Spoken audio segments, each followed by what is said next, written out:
Chosen one. Stop for a moment. This is not a coincidence. Heaven has paused your scrolling because there is something you need to hear right now. You have passed a test that most people fail, and you didn't even realize it was happening. You thought it was pain, rejection, or silence. But in truth, it was a divine examination. God was not punishing you, He was proving you. You see, while others were celebrating comfort, you were surviving the fire. While they chased applause, you were hidden in the shadows, questioning if God still remembered you. But what you didn't see was that heaven was watching, not your success, but your surrender. You were being observed in the unseen moments, when no one clapped, when no one called, when your prayers seemed to vanish into empty air. That was the test. The test wasn't about how loudly you could praise when things were good. It was about how quietly you could trust when things fell apart. The test was never written on paper. It was written on your patience, your endurance, your tears. Every unanswered prayer was a question from heaven. Will you still believe me when you can't feel me? And you, chosen one, did. You held on when others let go. You stayed faithful when others fled. You kept walking through the storm, even when the ground beneath you shook. Listen carefully. This message is not for everyone. It is for those who passed unseen tests. You didn't just survive, you were refined. The fire didn't destroy you, it purified you. The rejection didn't break you, it positioned you. Every delay you hated became a shield protecting you from premature exposure. Every betrayal you endured was God removing access from those who were never meant to walk with your anointed future. You are not ordinary. You never were. You were set apart for a higher assignment. And the reason life felt harder for you is because your calling requires more strength, more faith, and more resistance. Heaven has invested heavily in you. You were never designed to live average. That's why average things never satisfied your soul. That's why fitting in always felt like suffocation. You were being trained for impact. And now, as you stand on the other side of what almost destroyed you, the voice of the Spirit says, you passed. Not because you were perfect, but because you didn't quit. Heaven doesn't test for perfection, it tests for persistence. The angels recorded every moment you chose, obedience over opportunity, humility over attention, silence over self-defense. Every choice was noted, every tear was counted, every heartbreak was sacred. Do you understand? Chosen one? The season that felt like death was actually your graduation. Heaven never announces your tests, but it always announces your results. That's why this message found you, because you're being recognized in the spirit realm. God is saying, you made it through what was meant to bury you.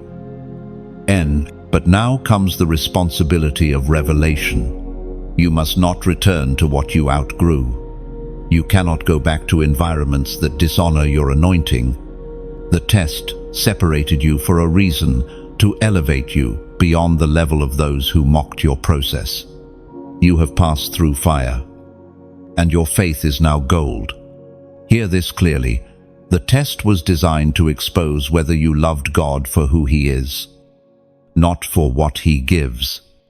And because you stayed, because you kept believing, you have unlocked a new level of authority. Demons that once tormented your peace now tremble at your endurance. You are not the same person who entered the storm. You carry the fragrance of someone who has walked through fire and found God in the ashes. As the ancient words recorded in Isaiah, chapter 42, verse 31, declare, But those who hope in the Lord will renew their strength. They will soar on wings. Like eagles, they will run and not grow weary. So, rise now. Lift your head. You've been promoted in the Spirit. The pain was your final exam, and you passed. The delay was divine proof that your faith could not be shaken. You've crossed from testing to triumph. If this word finds you in your spirit, don't stay silent like this message. Share it forward so others may awaken. And if you know this was your confirmation, comment 77 below as a prophetic sign that you recognize what heaven just revealed. Subscribe so you never miss another divine word. It's time to walk in your calling. You have passed the test. Most people fail. Chosen one. Do you remember the silence? The nights when heaven felt a million miles away? When your prayers seemed to echo off the ceiling and fall back into your weary hands? That was not abandonment. It was training. You were being shaped in the stillness, refined in isolation, prepared in the hidden places where no one was watching. You thought you were forgotten, but God was shielding you. You thought you were losing everything, but in truth, everything that was not meant for your next season was being stripped away. The silent season wasn't punishment, it was preservation. The noise had to be removed so that you could learn to recognize the whisper of God. It is often in solitude that the greatest spiritual muscles are built, when no one is clapping, when no one understands your obedience. When your name is not being mentioned, those are the moments heaven measures the depth of your devotion. Isolation has always been the furnace of revelation. Before David became king, he was alone with sheep. Before Joseph ruled Egypt, he sat in a prison cell. Before Jesus began his ministry, he wandered in a wilderness. You are not behind. You are being prepared. In that quiet, you faced versions of yourself that crowds would have distracted you from. You confronted your fears, your doubt, your impatience. You learned that true faith isn't loud, it's steady. True strength isn't shown on stages, it's proven in silence. The invisible battles you fought were not wasted. They were sacred rehearsals for the glory to come. There were nights when you begged God to speak, but he stayed quiet because he was teaching you to trust his heart when you couldn't trace his hand. That silence was not absence, it was strategy. Heaven was watching to see if you would trust the plan, even when you didn't understand the process. You felt alone. But the truth is, heaven was closer than ever. The angels were stationed around your life, ensuring that even in your lowest valley, the enemy couldn't destroy you. You were being hidden in plain sight, like a seed buried beneath the ground. People saw nothing, but God saw roots forming. You were growing underground, and while others mocked your stillness, calling it stagnation, God called it sanctification. The silence stripped away the noise that once defined you. It tore down the false voices that told you who you should be. And in that emptiness, you began to hear truth. You learned that your worth doesn't come from being seen, it comes from being chosen. That's why you had to walk alone. If everyone had stayed, you would have never learned to depend solely on God. If every door had opened, you would have mistaken opportunity for destiny. But isolation made you dangerous to darkness. It taught you to hear the frequency of heaven without needing validation from earth. There were moments you cried, "Lord, why me?" And heaven whispered, "Because I can trust you." You were not rejected, you were reserved. You were being separated from the ordinary so that your spirit could mature beyond your environment. The quiet was your cocoon. And now you are emerging, different, lighter, sharper, unshakable. Remember this, growth doesn't make noise. The seed cracks in silence. The roots stretch in secret. The butterfly forms in darkness. What felt like death was actually transformation. God used the isolation to detox your spirit from dependency on people, platforms, and performance. You learned to love His presence more than His promises. You learned to rest, not rush. So, when you look back on that silent season, don't resent it, revere it. That was the proving ground where your intimacy with God deepened. Every unanswered prayer became a conversation of trust. Every lonely moment became an altar of surrender. That was when your calling crystallized. When heaven saw that you could be trusted not to move until He said, "Go." End. We are reminded through the writings of David in the Psalms. Chapter 23, verse 4. Even though I walk through the valley of the shadow of death, I will fear no evil, for you are with me. Your rod and your staff, they comfort me. And that verse was never meant for comfort alone. It was meant as revelation. The valley is not the end. It is the path to elevation. The shadow proves that light is near. You feared the silence, but the silence was evidence of God's closeness. Now, as you stand beyond that season, you realize that the stillness taught you what noise never could. That peace is not the absence of trouble, but the presence of God. And though it seemed like heaven was quiet, it was in those muted moments that heaven was the loudest, whispering to your soul, "Be still, for you are not alone, chosen one." Think back to the edge of quitting the night when your faith felt thin, when your hope trembled, when the weight of your waiting pressed so heavy that you whispered, "I can't do this anymore." That moment, right there, was the threshold. Most people stop at that line. Most people surrender to exhaustion, to bitterness, to disbelief. But you somehow, you didn't. You may not even understand how you made it through. Maybe you dragged yourself. Maybe you crawled. Maybe you just kept breathing when giving up seemed easier. But heaven saw it. That was the temptation to quit, the hardest test of all. Not the battle outside of you, but the one inside.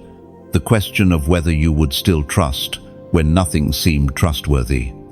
The devil doesn't fear your praise when life is good. He fears your persistence when life feels unbearable. He fears a believer who keeps going even when it looks pointless. Because every step you took in pain became a declaration in the spirit realm. I refuse to give up on God, even if I don't understand what He's doing. Now, you thought you were losing strength, but you were gaining stamina. God was allowing resistance so your faith could build muscle. The enemy tried to convince you that your exhaustion was failure, but in reality, it was birth pain. You were on the verge of something new. Beloved, the reason the temptation to quit came so fiercely is because the enemy recognized the moment of completion before you did. He saw that you were inches away from the promise. So he sent confusion, distraction, and despair to stop you from stepping over. You were being tested not for what you could achieve, but for what you could endure. And you did. You endured. You made it through the breaking point. That's why you're still here, because you were built differently. Heaven crafted your soul to survive the storm that others would drown in. You were sculpted from endurance, refined by patience, baptized in fire, You don't just carry faith. You are faith in motion. Think of the prophets before you, how they stood when everyone bowed, how they trusted when all evidence screamed the opposite. You are cut from that same eternal cloth. The tests you face are not punishments. They are promotions in disguise. Each one carves deeper conviction into your spirit. When you felt like quitting, God whispered softly through your tears, "Hold on. I'm not done yet." That whisper was your lifeline. You didn't realize it then. But heaven was strengthening your roots so that your fruit could last. Because fleeting faith produces fleeting miracles, but enduring faith produces eternal glory. As the apostle reminds us in his letter to the Corinthians, chapter 15, verse 58, "Therefore, my beloved brothers and sisters, stand firm. Let nothing move you. Always give yourselves fully to the work of the Lord, because you know that your labor in the Lord is not in vain." That verse is not just encouragement, it's recognition. You have been standing firm in the unseen, working in silence, believing when no one believed in you. And now, the heavens testify it was not in vain. When your soul screamed for rest, heaven whispered strength. When your heart said enough, God said almost. You didn't quit when quitting would have been logical. And that's why you carry a different kind of authority now, the kind that can look others in the eye and say, "I know what it feels like to almost break, but grace held me together." Man, you see, faith is not measured by how loudly you shout in victory, but by how quietly you endure in defeat. You may have bent under pressure, but you never broke. You wavered, but you didn't walk away. That's what makes you chosen, not perfection, but perseverance. Now, take a breath and let this truth settle deep in your spirit. Your struggle did not disqualify you, it confirmed you. The pressure you faced was not random, it was the fingerprint of purpose pressing on your soul. Heaven allowed the temptation to quit because it wanted you to discover your own unbreakable core. You've proven that your faith is not situational, it's supernatural. You don't need to understand everything to obey. You've learned to trust even when trembling. And that, beloved, is rare. That is divine strength wrapped in human skin. Now, if this word resonates in the hidden corners of your heart, I want you to comment these 3 simple words.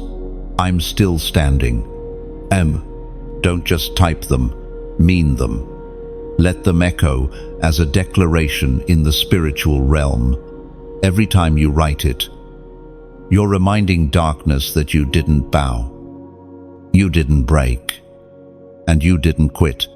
You're confirming your identity as one who has endured the temptation to give up and emerged stronger. Chosen one. Every blessing you once chased that slipped through your fingers was not rejection, it was redirection. There were opportunities that glittered like gold, promises that looked pure, people who seemed genuine.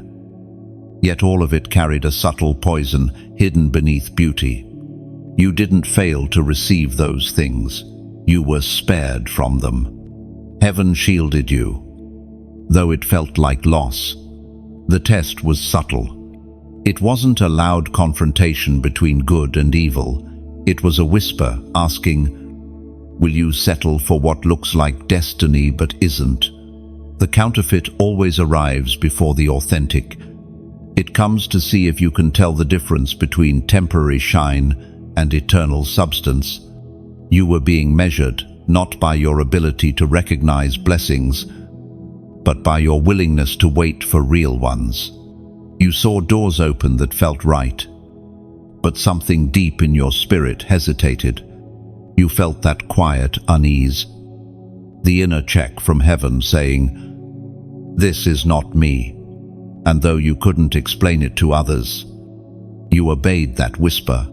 That moment when you walked away from what everyone else called opportunity was your proof of spiritual maturity. The mask of false blessings is one of the enemy's oldest tricks. He dresses traps in the clothing of promise. He offers shortcuts to the impatient, applause to the insecure, attention to the lonely. He presents comfort disguised as calling, but you, chosen one, saw through it.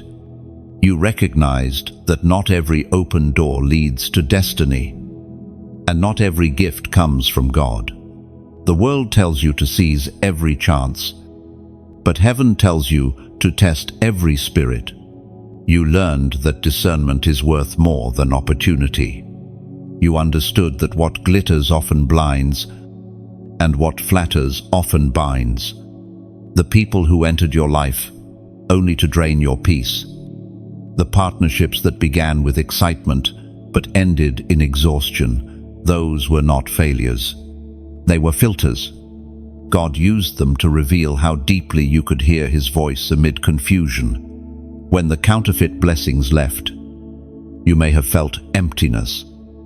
But what you were really experiencing was detox. Heaven was purging your soul of attachments that couldn't walk with your next season.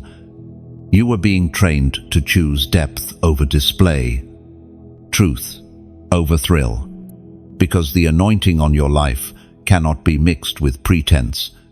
It hurt to release what looked good. It always does. Letting go of almost blessings feels like betrayal, especially when they come wrapped in promises that echo your prayers.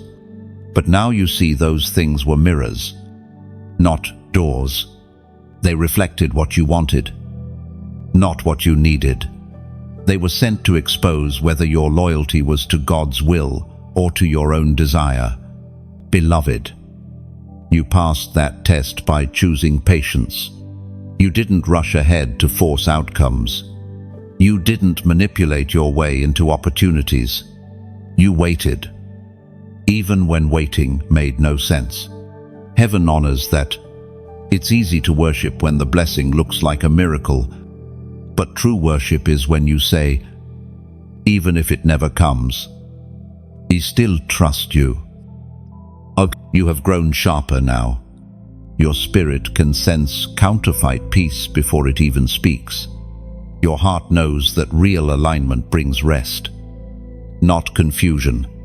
You no longer chase people or platforms. You attract what's meant for you by standing in truth. That is how heaven protects its chosen ones, by refining their appetite so they can no longer crave what would kill them. Heaven speaks clearly through the words in Deuteronomy, chapter 8, verse 2. Remember how the Lord your God led you all the way in the wilderness these 40 years, to humble and test you in order to know what was in your heart, whether or not you would keep His commands. End of. That wilderness wasn't punishment, it was a heart inspection. You were being tested to reveal whether you would cling to God or to gain. Every false blessing was an exam written in beauty, asking if you could recognize deception wrapped in desire. And now, because you endured the waiting, heaven can trust you with what's real. You don't chase anymore, you discern. You don't beg anymore, you believe. And in that shift, you've crossed from desperation to divine discernment. The counterfeit has lost its power over you, because you finally know that if something requires you to lose peace to keep it, it was never yours to begin with. You've learned that delayed blessings are not denied. They're simply being protected until your discernment matches your destiny. And that, chosen one, is how you pass the test most never see coming. Chosen one. There comes a sacred moment when God turns the mirror toward you, not to shame you, but to show you the truth. You've walked through fire, rejection, and silence. But this moment is different. The mirror doesn't reveal enemies, it reveals endurance. It reflects not who you were, but who you've become. You stand there, looking at the reflection of someone who has survived storms that should have drowned them. The mirror doesn't lie, it shows every scar, every healed wound, every hidden strength. You realize the pain wasn't wasted, it became part of your beauty. The ashes turned to oil, the tears turned to testimony. This mirror moment is heaven's way of saying, look again. For too long, you saw yourself through the cracks of what broke you. You measured your worth by who left, by what didn't work, by the prayers still unanswered. But now the mirror shows something holy you. Abis il refineth, not ruined. You've been carrying weight others never saw. But now you understand it wasn't a burden. It was building muscle in your spirit. Every disappointment was a workout for your faith. Every no from man became a not yet from God. You didn't lose, you were being lifted through loss. According to what is revealed in the book of Proverbs, chapter 27, verse 19, as water reflects the face, so one's life reflects the heart. And your reflection tells a story, not of perfection, but of perseverance. Every time you showed kindness instead of revenge, heaven took note. Every time you prayed instead of complaining, heaven smiled. You became a living parable of faith in motion, imperfect but unstoppable. Think of gold, refined not once but many times in fire. Each heating removes another layer of impurity. That's what these seasons have done for you. They've burned away doubt, pride, and fear, until what remains is pure faith. You are now the mirror that reflects heaven on earth. But mirrors don't see their own brilliance. They simply shine when the light hits them. And you, beloved, have become that mirror. When you speak encouragement, heaven's light reflects through your words. When you show compassion, divine love is visible through your actions. You are not just seen by God, you are used by Him as a reflection of His goodness. Now, hear this gently. Your story was never meant to stay hidden. You are a mirror meant to be placed in the open, where others can look at your life and see that healing is possible. That's why it's time to share your light, not in pride, but in purpose. So, when you support, when you give, when you help spread this message, it's not about money or attention. It's about multiplying mirrors. Every like, every share, every small act of generosity is a ripple of light. It's how darkness gets defeated, one reflection at a time. Think of it like a single candle lighting another. One flame doesn't lose by giving, it doubles the light. When you share this message, you're not promoting a person, you're igniting a purpose. When you subscribe or support what heaven is doing through this, you're building a beacon for others who are still lost in their night. Maybe you can't stand on a stage or preach from a pulpit, but your click, your share, your seed, all of it says, I believe in what God is doing here. You're not giving to something, you're sowing into transformation. You're helping another soul look into their mirror and see what you've now discovered, that even broken glass can still reflect light. There's a sacred exchange that happens when chosen ones unite. Every time you lift this message higher, heaven notices. Every act of support becomes a seed that returns as peace, provision, and unexpected favor. You're not investing in a voice, you're investing in impact. So, as you watch, Let gratitude rise. If this message has stirred something in you, consider becoming a part of the reflection. Like it if it resonates. Share it if it healed you. Subscribe to stay connected to this growing flame. And if you feel led, give as you are moved. Not by pressure, but by purpose. Because you, chosen one, are part of something radiant. You are one mirror among many, catching heaven's light and passing it forward. Your story, your endurance, your faith, these are reflections of the God who never left you. Look again. The reflection staring back isn't just you, it's redemption itself. The fire didn't take your shine, it polished your soul. You are living proof that what the enemy meant to distort, God used to display His glory. And now, every glance in the mirror becomes a reminder. You've been transformed from a survivor into a reflection of heaven. Chosen one. The fiercest battles are never fought with swords or enemies outside.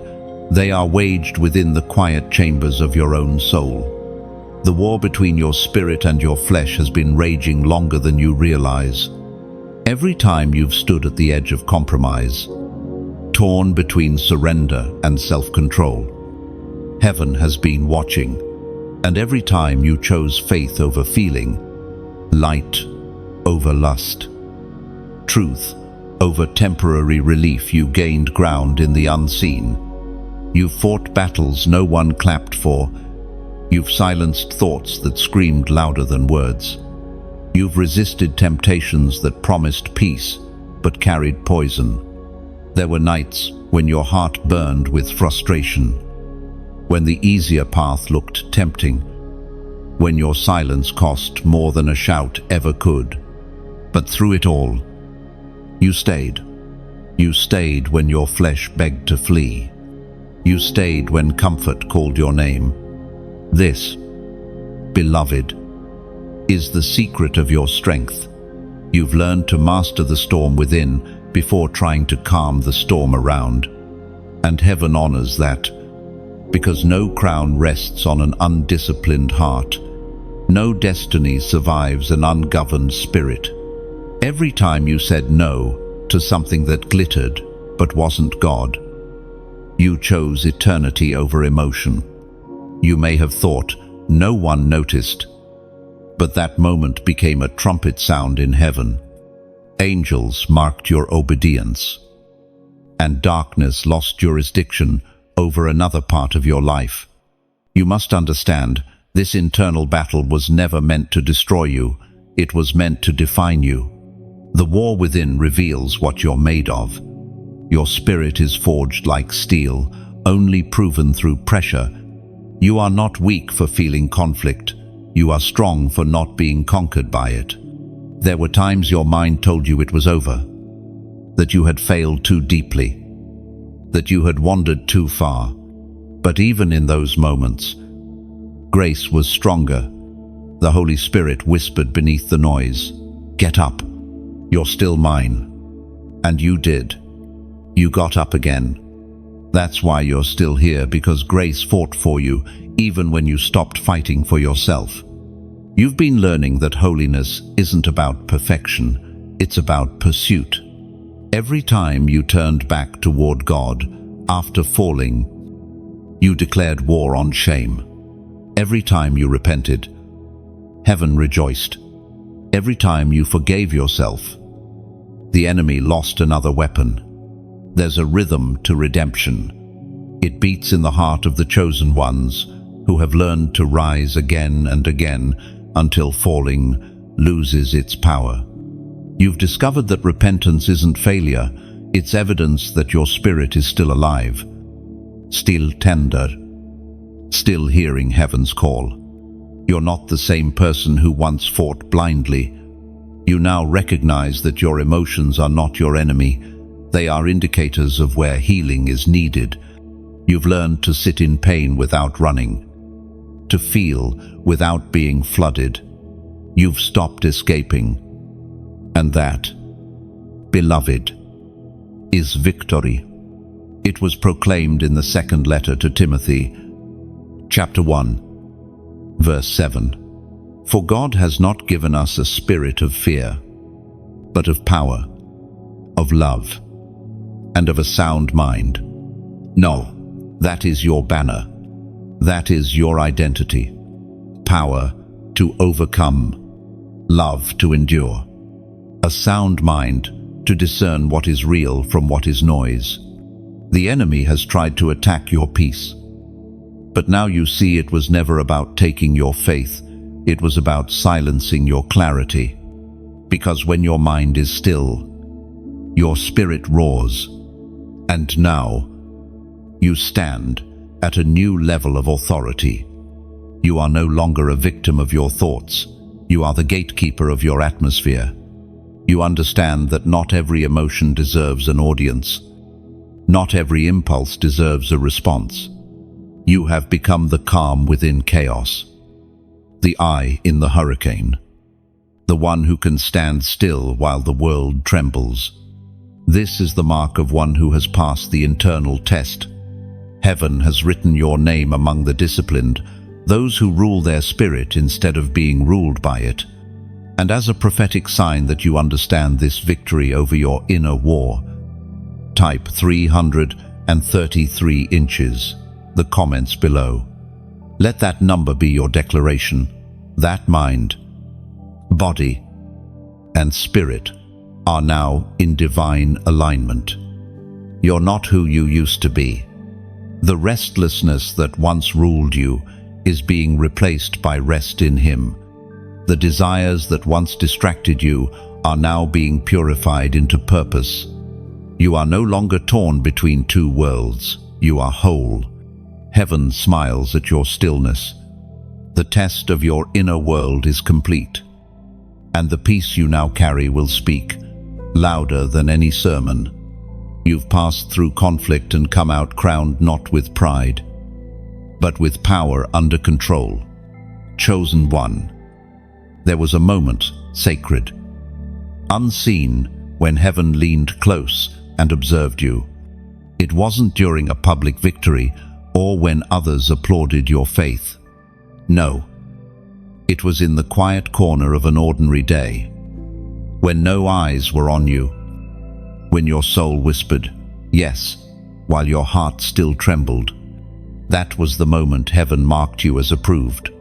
You didn't hear a trumpet. No angel descended in light, but in the invisible realm, a divine record was written, faith found in darkness, obedience proven in silence. That was the moment you became known in heaven, not for your words, but for your integrity. Heaven doesn't watch how you perform when everything is easy. Heaven watches how you behave when no one's watching. The true test of the chosen is never in visibility, it's in secrecy. The reward of the chosen is not popularity, but approval from the unseen judge who sees in secret and rewards openly. When God tested Abraham, He didn't ask for gold or fame, He asked for the thing Abraham loved most, his son. Not to take it, but to test if God was still first. The same happened to you. There came a moment when something precious was placed on the altar, your comfort, your pride, your timing, and you said yes. Even when your voice shook, you didn't do it for applause, you did it out of love. And heaven took note. Every hidden obedience is sacred currency. Every time you did the right thing when you could have chosen revenge, heaven wrote it down. When you prayed for those who hurt you, when you forgave instead of fighting, when you gave out of lack, those were the moments that built your crown. The Spirit spoke through the prophet Jeremiah. Chapter 17, verse 10. I, the Lord, search the heart and examine the mind, to reward each person according to their conduct, according to what their deeds deserve. Oh, those words are a mirror reflecting your journey. You've been walking through divine observation, not judgment. God wasn't watching to condemn you, He was watching to confirm you. The silence that once frustrated you was not absence, it was evaluation. He was measuring how deeply you could love without being loved back, how firmly you could stand without applause, how quietly you could obey without proof. You see, heaven's rewards are not random, they are responses. The blessings that will soon flow are not bribes from above, they are receipts of what you've already proven. You were tested in obscurity, and now you are being trusted with visibility. Remember the times you wondered, "Why do I keep doing right when it seems to cost me everything?" That question echoed through heaven. And the answer came as light, because you were never being punished. You were being promoted. The moment heaven watched you choose surrender over survival, destiny over distraction, you earned a different kind of credibility. The spiritual realm recognized your authority. You are not a servant merely following commands. You are a friend of God walking in alignment. There's a difference between those who serve out of fear and those who serve out of love. You belong to the latter. Your obedience is born from devotion, not duty, and that is what makes you powerful. Think of it this way. A diamond's worth isn't measured in daylight, it's measured under pressure, in how it reflects light after enduring fire. You've been under that same refining light, pressed from every side, yet your heart kept shining. Heaven saw that. The angels whispered your name with reverence, not because of what you gained, but because of what you refused to lose, your integrity. This is the essence of divine approval. It doesn't shout, it settles. It comes as peace that wraps around your spirit and whispers, "I am pleased with you." That peace has begun to visit you more often lately. It's not coincidence, it's confirmation. Understand this: when heaven watches, it's not to find fault, but to reveal faith. God already knew your limits, but He wanted you to see how unbreakable your love for Him truly is. You've discovered that obedience doesn't always feel glorious. It often feels like heartbreak that turns into holiness. Yet even there, grace blooms. So as you walk forward, remember this: your hidden yes has already unlocked visible favor. You don't need to strive for recognition. You've already been recognized where it matters most. The eyes of heaven have seen your heart, and that is enough. From this moment on, let peace be your proof. You no longer need validation, applause, or understanding. You have divine approval. Heaven saw you when you thought no one did. And that single moment of unseen obedience has changed everything. Chosen one. Do you remember when everything you depended on began to shake? When the people you trusted walked away? When plans you built with care began to crumble? When the ground beneath your confidence gave way? That wasn't chaos, it was construction. What felt like your life falling apart was actually heaven rearranging your foundation. There comes a time in every chosen one's journey when the familiar must fall away. It's not cruelty, it's calibration. The shaking was heaven's way of showing you what could not stand. God was never trying to destroy your life.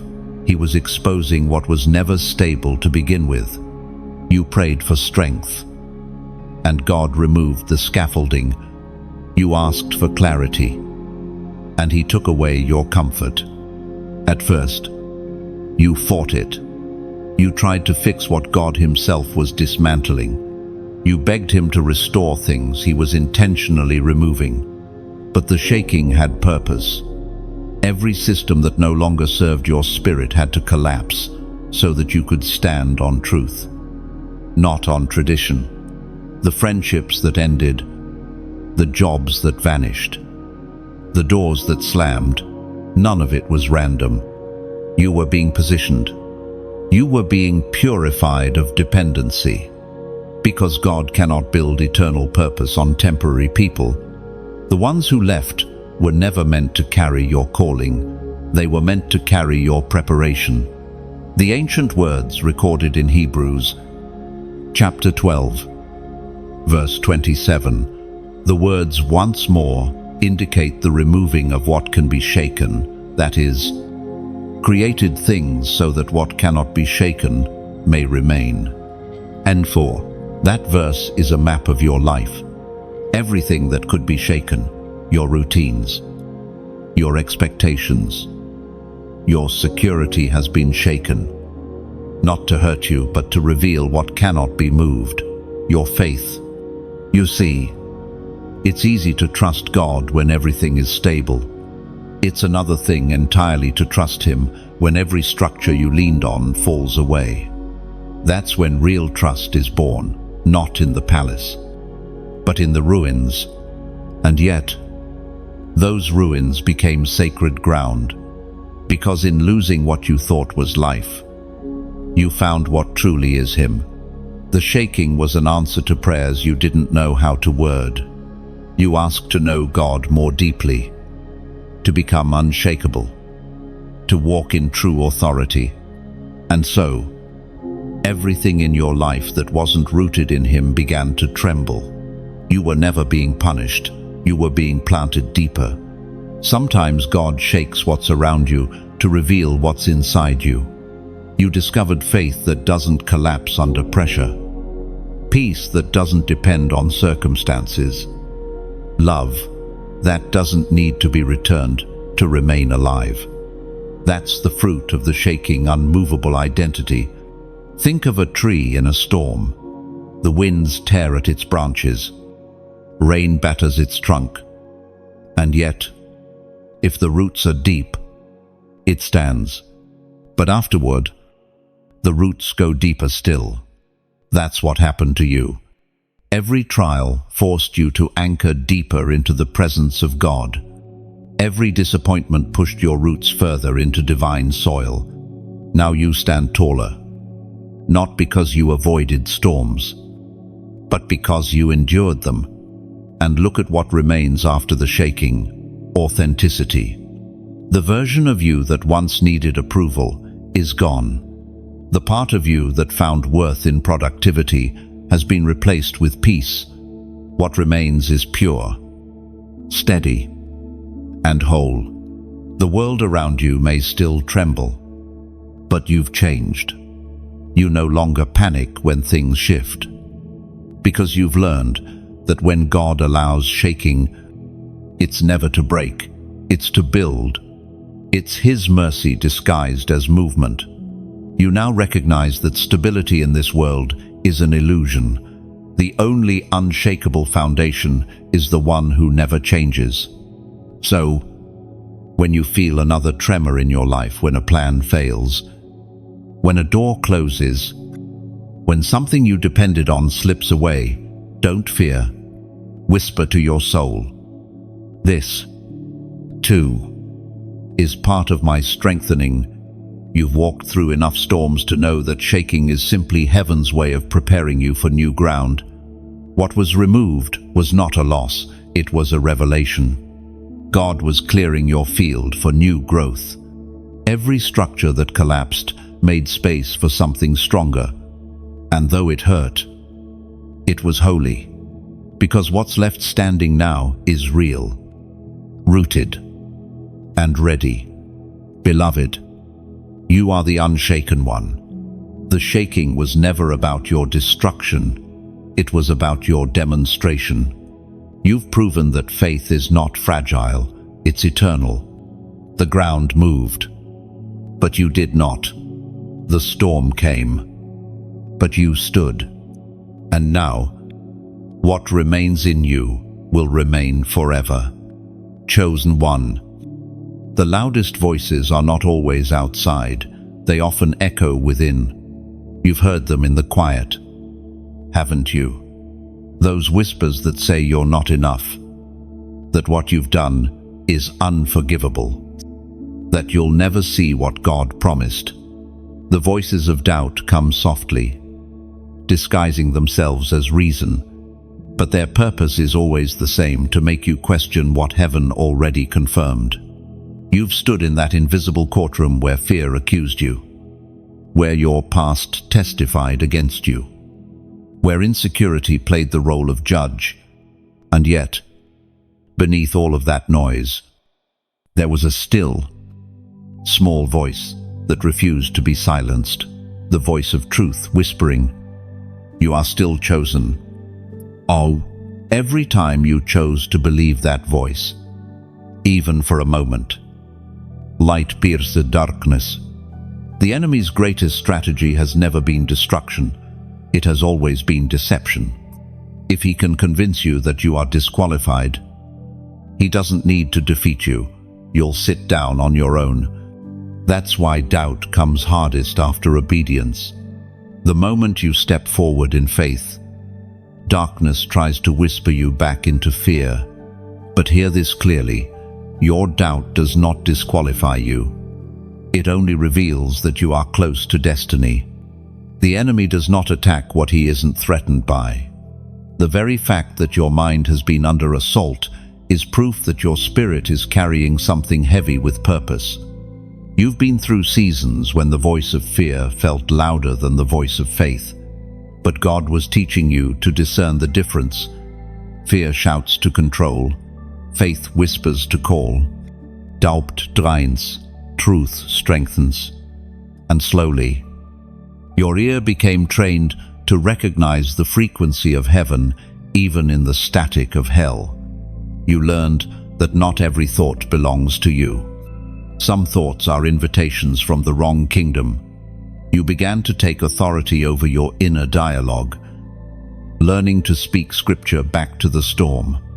You discovered that you could silence darkness by declaring truth out loud, as was spoken in the sacred texts of old. The book of Joshua, chapter 1, verse 9. Have I not commanded you? Be strong and courageous. Do not be afraid. Do not be discouraged. For the Lord your God will be with you wherever you go. That promise still stands. You faced battles that required courage just to breathe. But each time you rose again, you became living proof that courage isn't the absence of fear, it's movement in spite of it. The voices of doubt tried to convince you that God had gone silent, yet what you called silence was strategy. Heaven was teaching you how to stand on what was already spoken, not what was currently felt. You were learning the maturity of faith, the kind that doesn't need confirmation to keep believing. And now, after all the storms of the mind, you can recognize lies for what they are: echoes from a defeated realm. You no longer chase approval from the world because you've heard the approval of heaven. You no longer tremble at what-ifs because you've seen what is. God has been faithful every time. You see, doubt was never the end of your story. It was the classroom of your becoming. It taught you how to anchor yourself in truth. It revealed the parts of your heart that still needed reassurance. And God, in His mercy, met you there. You've become stronger not by avoiding the voices, but by mastering how to answer them. Now, when the whispers come, you don't panic. You smile, because you know they're reminders that your destiny is making noise in hell. Every time you choose belief over fear, light expands in places that once felt unreachable. So, as a prophetic act of agreement, type "Faith wins," and let it not just be a comment, but a declaration that you will not surrender your peace to doubt again. Every time you write those two words, you remind yourself and every dark power watching that your confidence is anchored in the unchanging faithfulness of God. Your doubt may visit, but they no longer get to stay. You've learned that belief is not a feeling, it's a decision. And you, chosen one, have decided well. You've decided that no matter what the voices say, your heart will echo only one sound. Faith still wins. The battle of the mind was brutal, but it birthed a new authority in you, the authority to silence storms with scripture, to replace lies with truth, to respond to fear with faith. You no longer tremble at the whispers. You've realized that when doubt shouts, it only confirms your destiny is too close to be ignored. Chosen one. There came a shift, sudden, almost quiet, when the fog began to lift. The same valley that once felt endless began to shimmer with light. You didn't notice it at first, but something inside you changed. What used to drain you no longer had power. What used to frighten you no longer controlled you. It was as if the sun rose inside your spirit before it appeared in your sky. That was the light breaking through. God didn't change your surroundings first. He changed your sight. The revelation you carry now isn't born from comfort. It was born in your chaos. When light comes, it doesn't erase the night. It reveals what the darkness tried to hide. And for you, beloved, it revealed truth, who you are, what you're worth, and who your God has always been. You are like a sailor who has endured endless storms, learning to trust the compass more than the clouds. The stars that once disappeared have returned, and the horizon now glows with promise. The same waves that tried to drown you are now carrying you to destiny. As Jesus himself declared in the Gospel of John, chapter 8, verse 12, I am the light of the world. Whoever follows me will never walk in darkness, but will have the light of life. That light of life is burning in you now. It's more than joy, it's divine awareness. You no longer mistake delay for denial or silence for abandonment. You've seen God's fingerprints, even in the places that once felt empty. You've realized that every closed door was a mercy, every unanswered prayer was protection, and every delay was divine timing unfolding in disguise. And now, chosen one, you carry illumination. People will feel peace just by being near you because you've learned to shine without seeking attention. Your presence has become like a lantern in dark rooms, steady, gentle, yet impossible to ignore. But here is the sacred truth. Light is meant to be shared. A single flame can light 1,000 candles without losing its glow. When you help spread light by sharing a message, by encouraging another soul, by supporting what God is doing through these words, you are multiplying illumination. You are helping heaven reach hearts that still wander in shadow. Every time you like, you amplify light. Every time you share, you stretch the flame further. Every time you subscribe, you stay connected to the current of hope that heaven is pouring out through these words. And when you give, when you sow, even a small seed, you are not donating to a voice. You are fueling a lighthouse that helps lost ones find their way home. Imagine a desert traveler at night. They see one distant fire and begin to walk toward it. That's what your act of support does. It turns this light into a beacon for someone's breakthrough. It tells them, keep walking. There's warmth ahead. Amazon, every time you help this message travel, you become part of heaven's chain of rescue. You're not just receiving revelation, you're releasing it. And that is the true nature of divine light. It doesn't stay still, it spreads. You've walked through enough darkness to know the value of one spark. You remember the nights you would have given anything for a word, a sign, a reminder that God still cared. Now, you have become that reminder for others. This is how light multiplies, not through perfection, but through participation. So if this word ignites something in you, let gratitude move you to action. Like this message to affirm your alignment. Share it so that someone else may find their sunrise. Subscribe so that the flow of light never stops reaching you. And if your heart feels led, give not as obligation, but as an act of worship.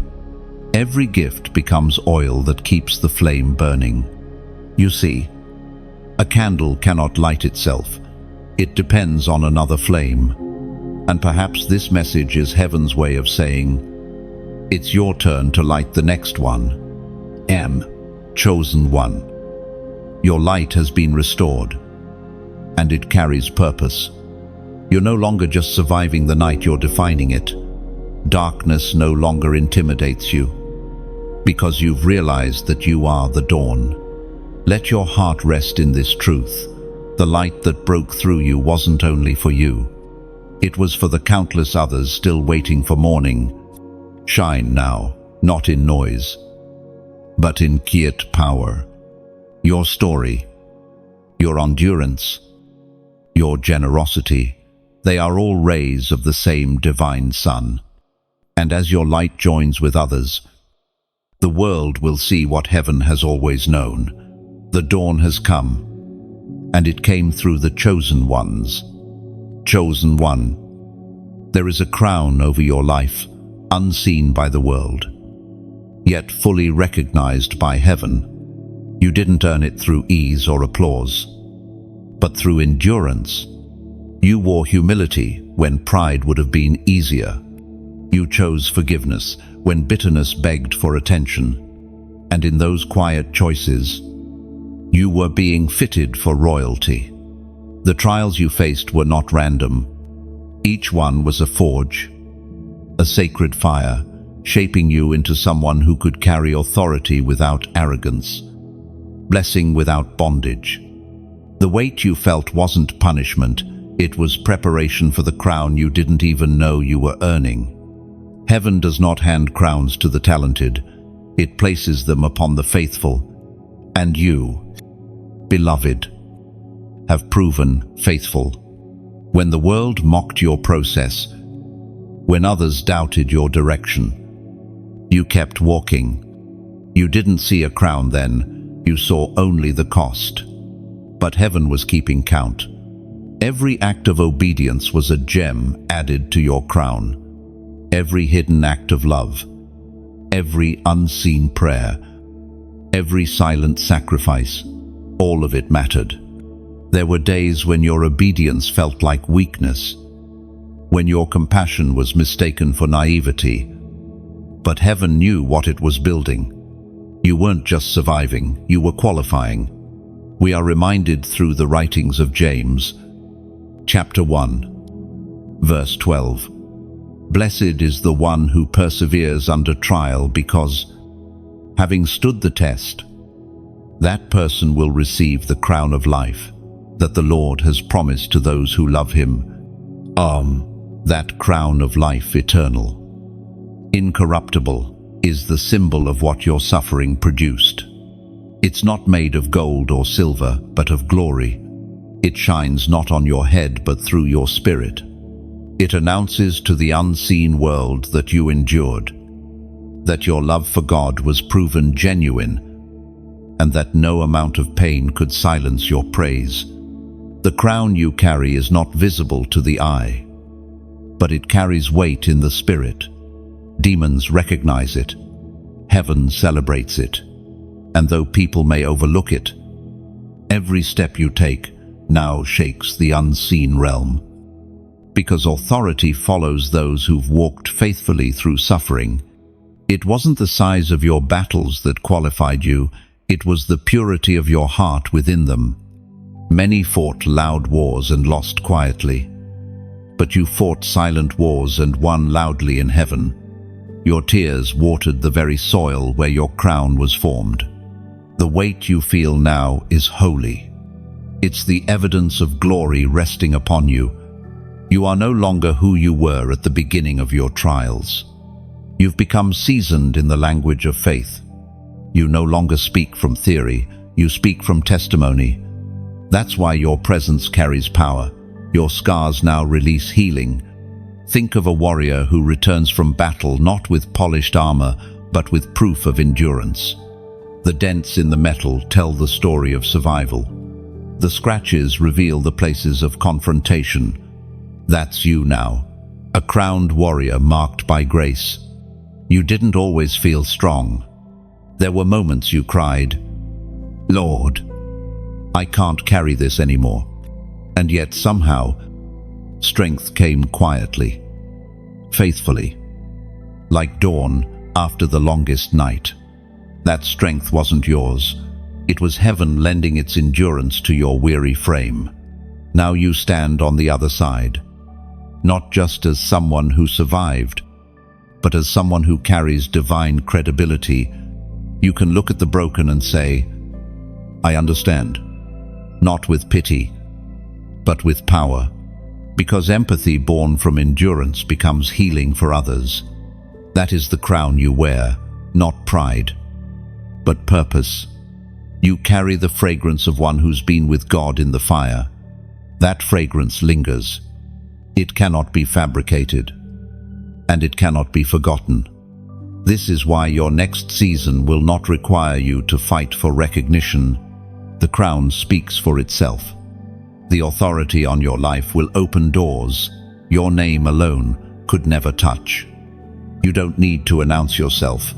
Heaven has already announced you. Beloved, this crown is not an ornament, it's a mantle. It's permission to lead, to speak, to heal, to carry light into dark places. But with it comes responsibility, the call to walk in humility, to remain pure, to remember that this glory was purchased through grace, not merit. Wear your crown gently. Let it remind you not of what you've done, but of who carried you through. When you face new challenges, remember, they are not to test if you're worthy of the crown, but to reveal that you already are. You've passed through fire, and what remains is pure. You've endured what many could not, and though the world may not yet see it, heaven already calls you by your new name, crowned one, proven one, beloved of the Almighty, chosen one. Can you feel it? That stirring deep within your spirit, the quiet pull that says, "It's time." For too long you've been hidden, refined in secret, molded in silence, but heaven is now calling your name aloud. The season of preparation is closing, and the trumpet of divine summons is sounding. This is the call to rise.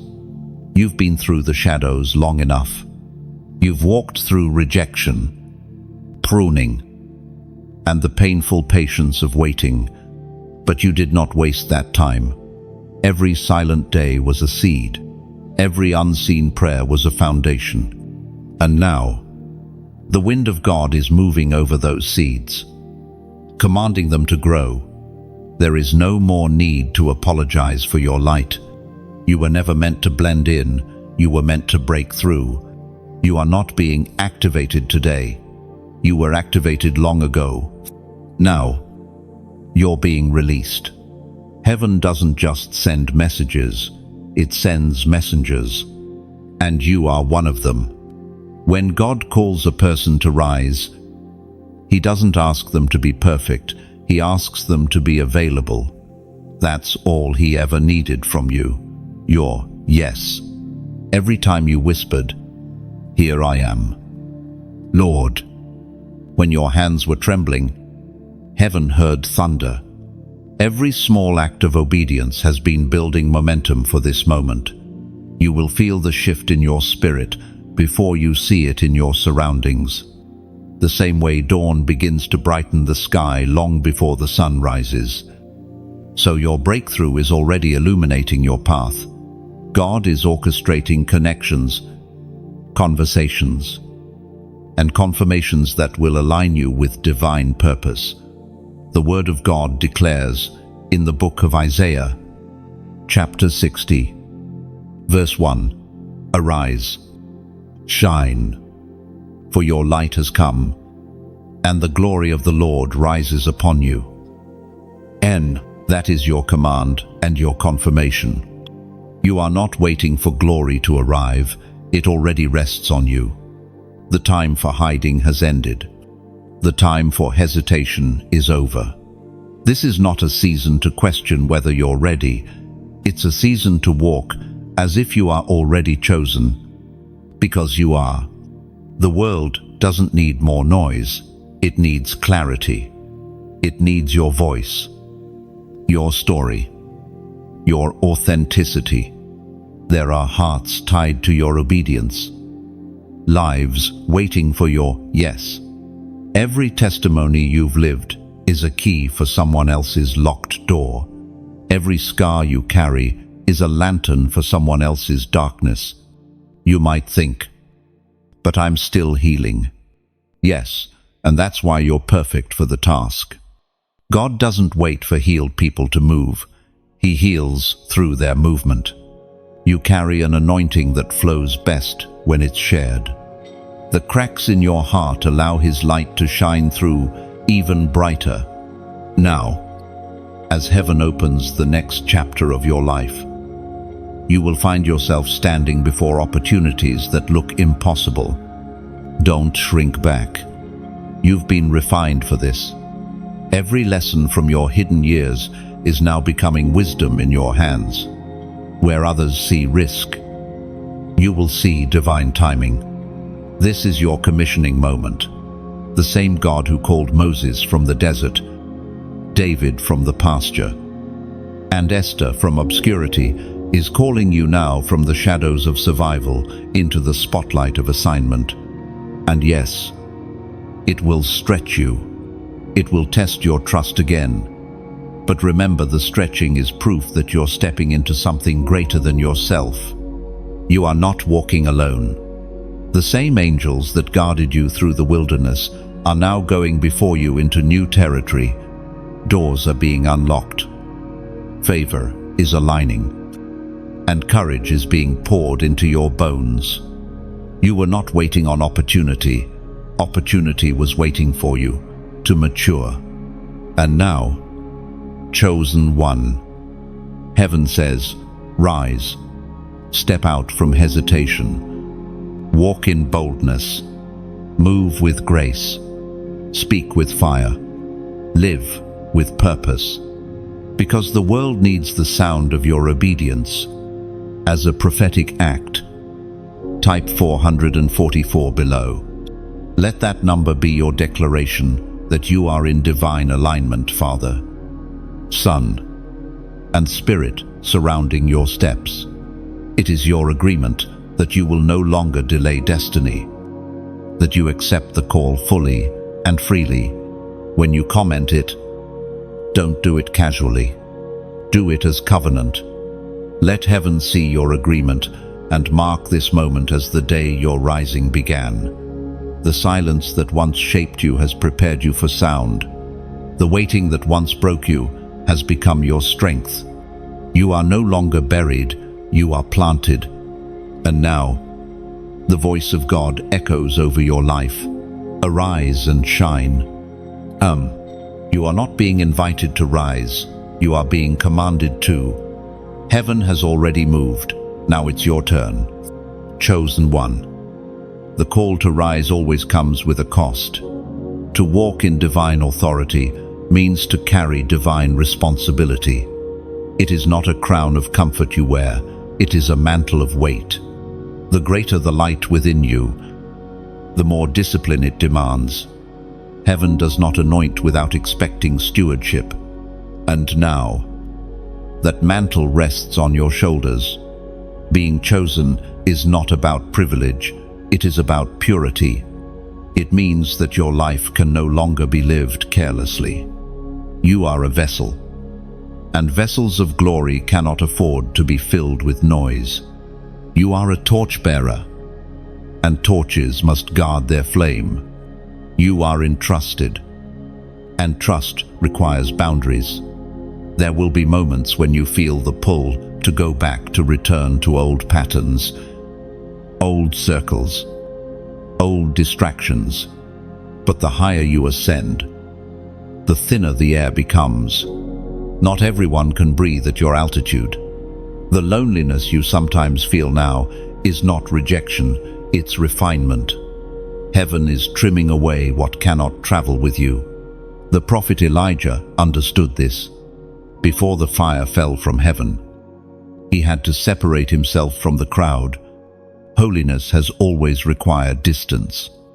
That doesn't mean isolation forever.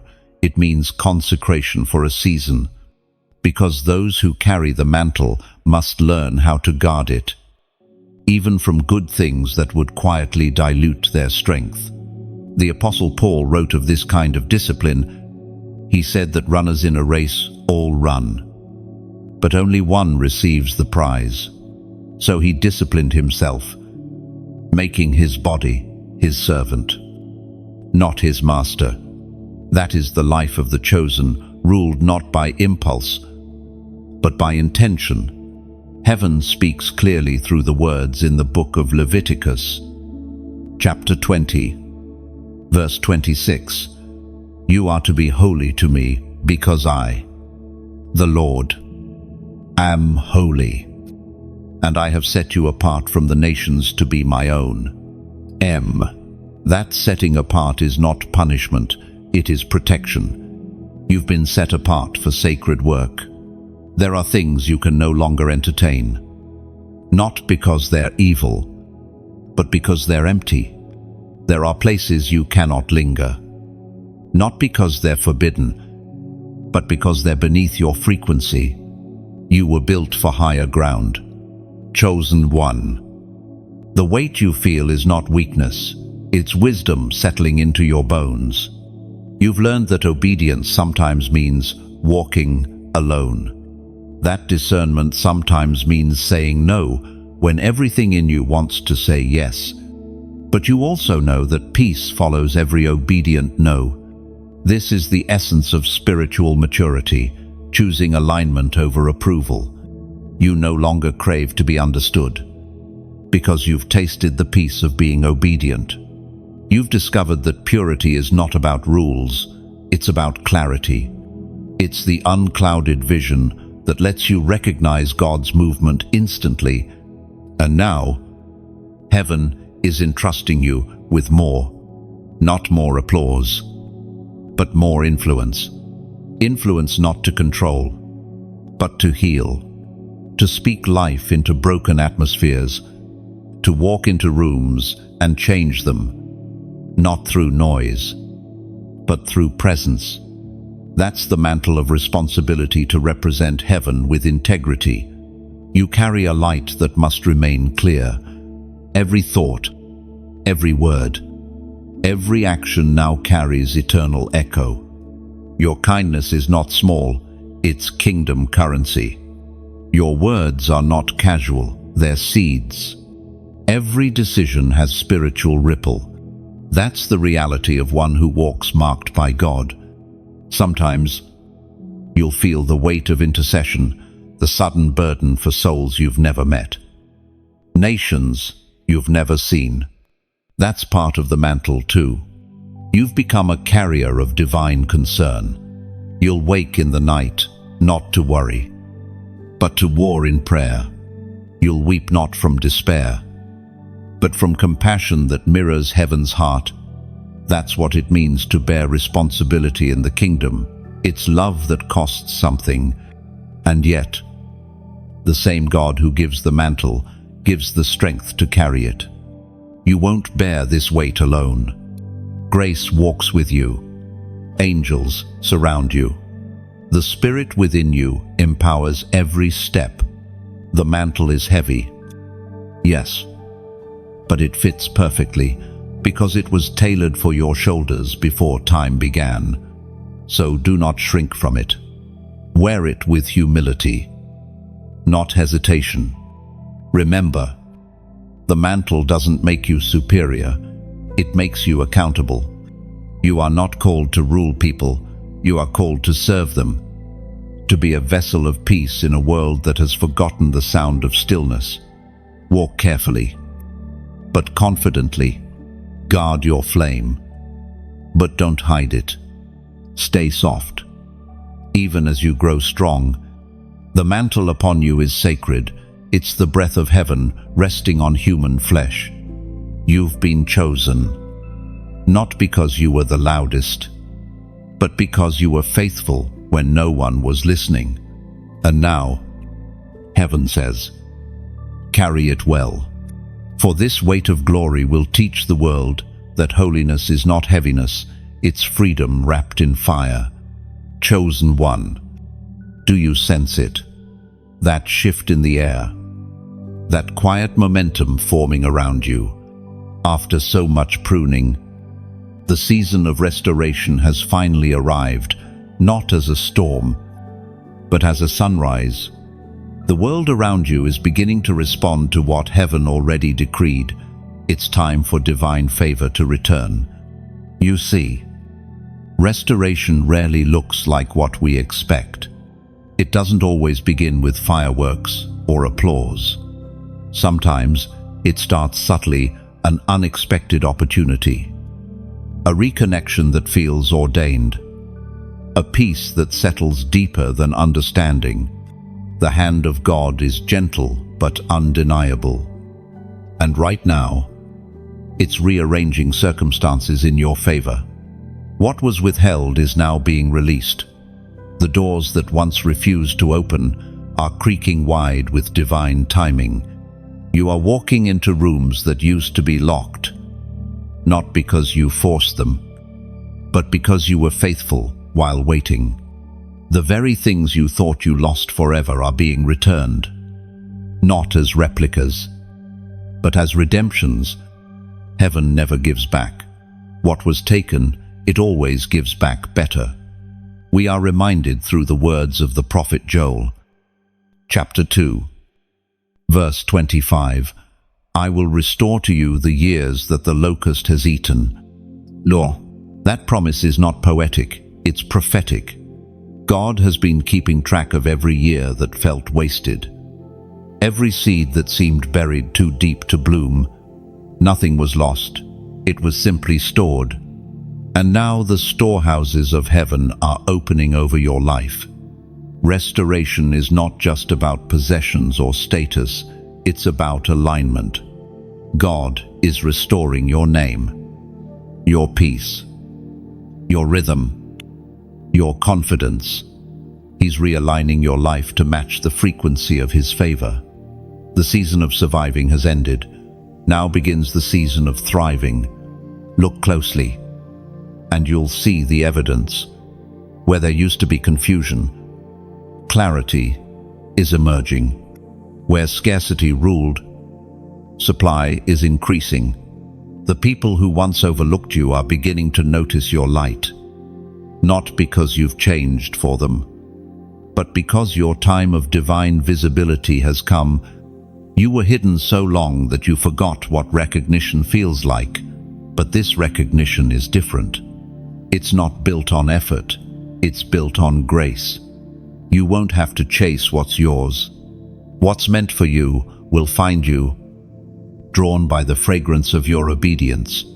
The shaking that once stripped you bare has now made room for new growth. Think of a field after wildfire. For a time, it looks desolate, blackened, lifeless. But soon, green shoots break through the ashes. That's what's happening in you. The same fire that once burned away your comfort has fertilized your future. This restoration is not about returning to who you were, it's about becoming who you were always meant to be. The hardships didn't delay your destiny, they deepened it. Every loss carved space for a larger blessing. Every heartbreak hollowed out your capacity to hold more love. And now, heaven is rewarding your endurance with overflow, not the shallow kind that vanishes quickly, but the kind that sustains and multiplies. Your peace will be deep, your joy will be steady, your provision will be consistent. The things that used to cause you anxiety will now become testimonies of stability. Be ready, because restoration comes with recognition. When the favor of God begins to flow, others will see it. Some will celebrate you. Others will question you. But you must remember, this isn't luck, it's legacy. This is the visible return of invisible faithfulness. You sowed tears, now you're reaping trust. You endured silence, now you're walking in sound. But even in blessing, stay grounded. Restoration is not the end of the story, it's the middle. It's the phase where heaven equips you to steward what you once prayed for. You're not just being blessed, you're being positioned to bless. Every door opening for you is an invitation to lift someone else. Every opportunity is a platform for compassion, not pride. Beloved, you are walking in the rhythm of divine repayment. The same God who watched you weep in secret is now rewarding you openly. Every delay is turning into display. The favor you feel isn't random, it's the justice of heaven correcting the imbalance of your past. Remember this truth. What's coming will not compete with what was lost, it will complete it. The pieces of your story are coming together. The season of scarcity has finished its course. And now, abundance begins its song. You are not stepping into luck, you are stepping into law, the divine law of return. The God who saw you endure will make sure that nothing endured in vain. The harvest is ready, the ground is open, and the season you thought would never come is finally here. Restoration is not coming, it's begun. Chosen one. Here is the test. Most never recognize the test that doesn't arrive as loss, but as lot. Not famine, but feast. Not doors closing, but doors opening all at once. This is the proof of authenticity. Can you carry abundance with the same purity you carried lack? Anyone can be humble when nothing works. Only the truly refined remain holy when everything does. You prayed for rain, and the clouds finally gathered. But remember, rain reveals as much as it refreshes. A hard drought exposes roots. A heavy downpour exposes drainage. When favor floods in, you discover whether your heart is a river that lets blessing flow through, or a dam that hoards it out of fear. The blessing itself becomes a mirror.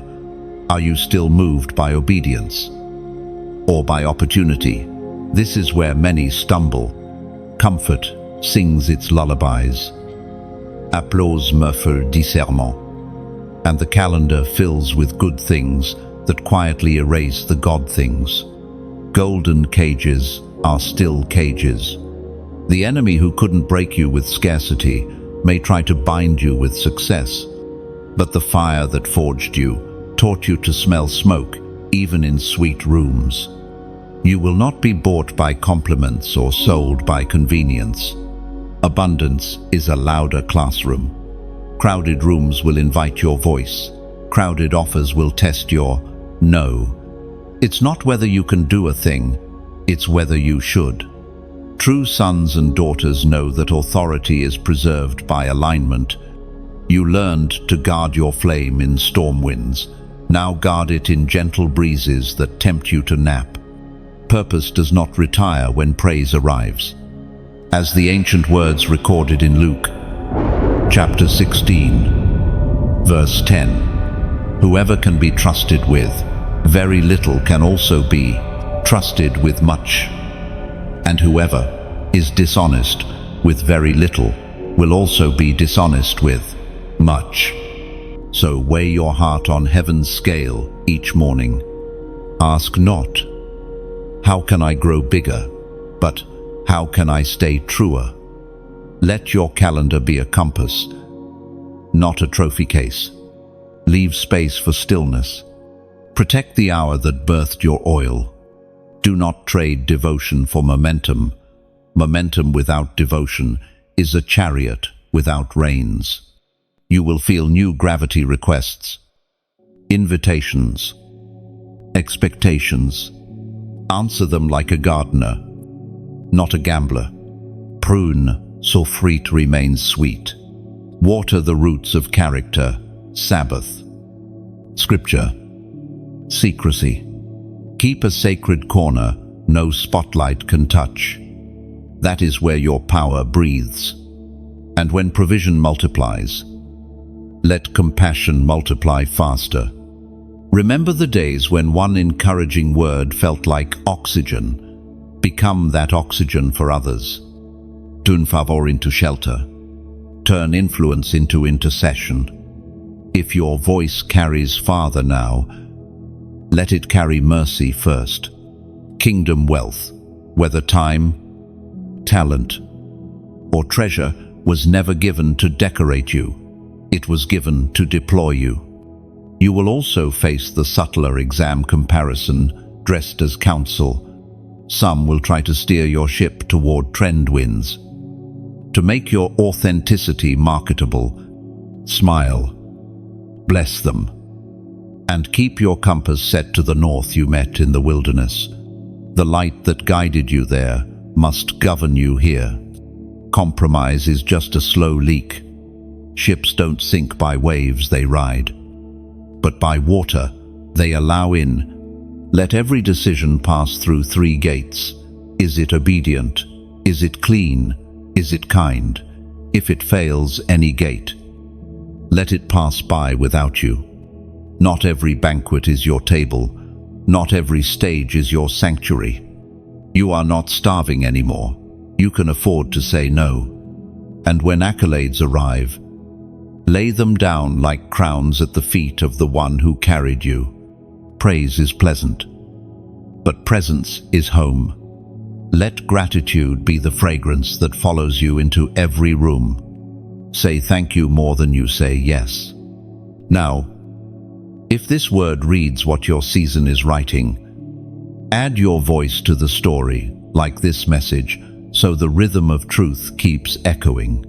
Share it to carry light to another weary traveler. Subscribe to stay anchored in this flow of fire and peace, and if your heart leans toward it, give as worship, not as duty oil for the lamp that's guiding many safely to shore. Your generosity becomes bread for the hungry and beams for the lighthouse. And in the comments, write, I choose my crown, not as vanity, but as vow that you will steward abundance with clean hands and a steady heart, that you will guard authenticity when applause grows loud, that you will remain the same worshipper who sang in the dark now that dawn has filled your window. The test of lack proved your endurance. The test of plenty will prove your essence. Wear the blessing lightly and the assignment firmly. This is how the chosen stay true when the harvest finally arrives. Chosen one. It was never only about your survival. The journey that reshaped your bones and baptized your hope was also crafting a language that others could finally understand, because pain, when redeemed, becomes a dialect of deliverance. Your steps are sermons now. Your scars are syllables. Without trying to preach, you are preaching. Without trying to lead, you are leading. People who do not have words for their own storms borrow courage from the way you stand in yours. There is a holy chemistry that happens when a healed person walks into a room. Atmospheres tilt. Anxiety loosens its grip. Despair loses focus. It isn't performance, it's presence. What once pressed you down has become the oil that rises from you. You used to wonder if your tears had purpose. Now they are rain for parched souls. You carry weather. Awakening others rarely looks like speeches. Often, it looks like small consistencies. Peace that doesn't evaporate. Kindness with a backbone. Forgiveness that refuses to rehearse old wounds. It looks like being unhurried in a frantic culture. Like choosing prayer when panic offers speed. Like refusing to trade integrity for influence. People notice. They may not say it, but their souls memorize the pattern. And in quiet moments, they try the pattern on their own lives. That's awakening. Once, you asked God to remove your weakness. Instead, He taught you how to carry it without collapse. That lesson, strength woven through soft places, has become a shelter for the ones who are just now entering their wilderness.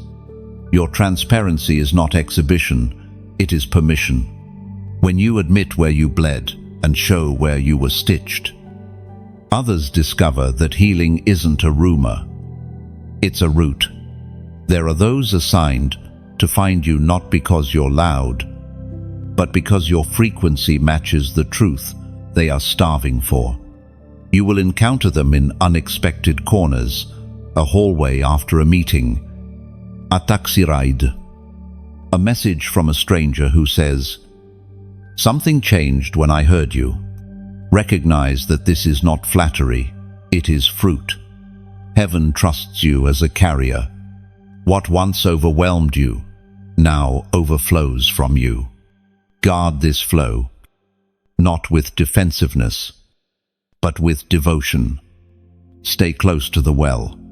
Your effectiveness is not in your effort, but in your abiding. Vine and branch, source and stream. When you remain, others are refreshed. When you rush, the water muddies. You learned this in the hidden years. Now it matters more, because the thirsty are watching for your cup. As Jesus himself declared in the Gospel of Matthew, chapter 5, verse 16, "Let your light shine before others, that they may see your good deeds and glorify your Father in heaven." Notice the order: shine, see, glorify. Your light does not announce you, it reveals Him. The effect of your life is not admiration, but adoration rising to the Father. That is how you know awakening is happening. People do not become dependent on you, they become devoted to God. You are learning the sacred balance of presence and restraint. You show up fully, but you do not eclipse the sun. You point, you bless, you step back. The ones who awaken through your example will carry their own sound, and you will celebrate when their voices surpass yours. This is not a loss, it is lineage. True legacy is when your ceiling becomes their floor and there is no envy in the exchange.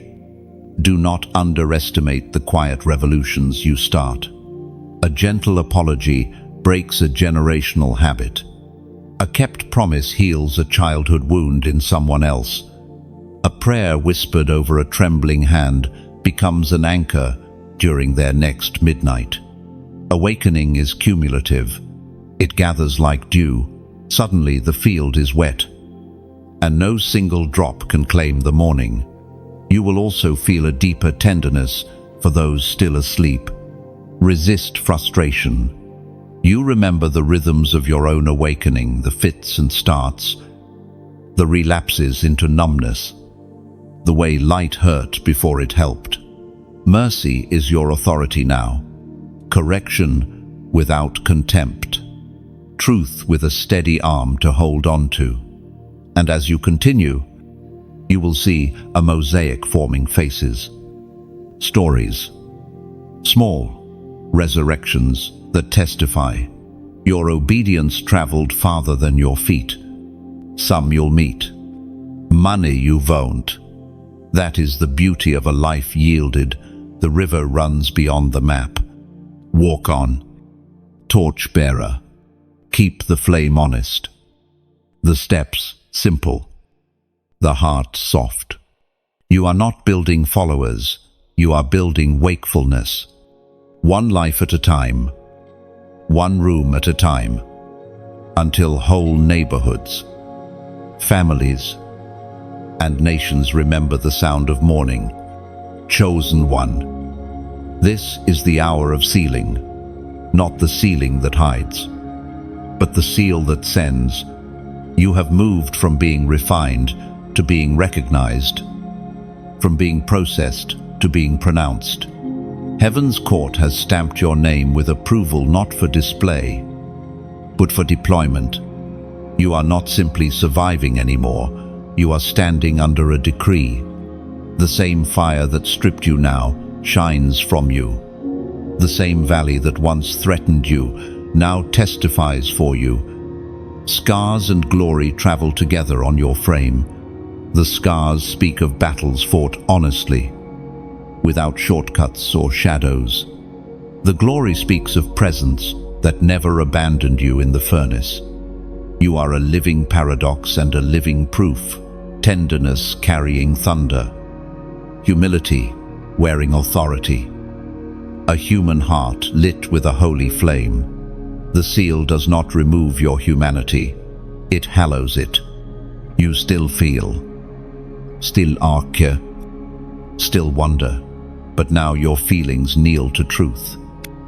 Your ache kneels to assignment. Your wonder kneels to worship. You are no longer tossed by what once swayed you. You walk like one who knows whose you are, and therefore who you are. Ambassador, that is the word heaven places upon your steps. An ambassador does not invent policy. An ambassador embodies it. You are sent to make unseen realities visible. Reconciliation where resentment reigned. Mercy where measurements ruled. Order where chaos wrote the script. Your presence is not a performance. It is a proclamation that a higher kingdom has entered the room. There will be moments when you feel the echo of old tremors, familiar fears trying to re-enlist your allegiance. But the seal has spoken. Authority in you is not volume, it is alignment. Your yes is sharper now. Your no is cleaner. Your pace is deliberate. You carry time like a sacred vessel and words like measured fire. As the ancient words recorded in the first letter of Peter, chapter 2, verse 9, "But you are a chosen people, a royal priesthood, a holy nation, God's special possession, that you may declare the praises of him who called you out of darkness into his wonderful light." That is your identity and your itinerary. Chosen, so you no longer beg rooms to let you belong. Royal, so you handle pressure with quiet steadiness. Priestly, so you stand between wounds and the one who heals. Holy, so your difference becomes a doorway for others, not a distance from them. Possessed by God, so no lesser claim can anchor to you again. Do not mistake the seal for a finish line. It is both benediction and beginning. This day closes the era of proving and opens the era of pouring. Pour where you were once parched. Build where you once bled. Sing where you once sighed. Let your ordinary routines become altars where the remarkable keeps happening without fanfare. Some will see the change and not have language for it. That is fine. You were not sealed to be explained. You were sealed to be read. Your life is a letter, edges weathered. Ink unblotted. Signed in mercy. Those who need it will understand it. Those who don't are not your assignment. Stand like a lighthouse after storm season, paint chipped, windows bright, beam faithful. Stand like an oak that remembers wind but drinks the morning anyway. Stand like the quiet after thunder, the kind of stillness that makes people listen. The seal is not a brand of superiority, it is a burden of tenderness. Carry it like oil, not like armor. Now step across the line you once circled. Old maps end here. New mercies begin here. This is the place where all the rehearsals yield to the song itself. Walk on. Speak when fire rises. Stay silent when love does more than words. And let your days be evidence that God not only found you, He trusted you. You are approved. You are crowned. You are sent. The seal holds. Breathe. Beloved, let the journey you've walked play back in quiet frames, the long nights no one saw, the prayers you stitched together with trembling hands, the hours when your only courage was a whisper. None of it missed heaven's eye. Every mile mattered. Every tear watered something you could not see then and can feel now, a steadiness beneath your feet that did not exist before. What lies ahead is not a stranger to what lies within you. The refinement you endured has become architecture pillars that hold, rafters that don't creak under weather, windows that welcome dawn. You will not have to force what your soul was shaped to carry. The work will feel like recognition, the path like a remembered melody. Guard your mornings. Keep them uncluttered and honest. Let gratitude be the first language your breath speaks. Learn again the art of small obediences, returning calls of compassion, pausing before you answer, blessing the room by entering it with peace. Greatness rarely arrives as spectacle, it accumulates as faithfulness. Stay tender. Power hardens quickly when it forgets its source. Remember the hands that lifted you in secret, divine and human, and be those hands for others. Let your victories be low flames that warm rather than wildfires that scorch. When uncertainty brushes your shoulder, greet it like an old acquaintance. You know its tricks. You have learned how to walk with questions without sacrificing conviction. The path will bend, but it will not betray you. And if ever you wonder whether you are still chosen, touch your scars. They will answer. If ever you doubt whether you are still sent, watch your peace. Enter a room. It will testify.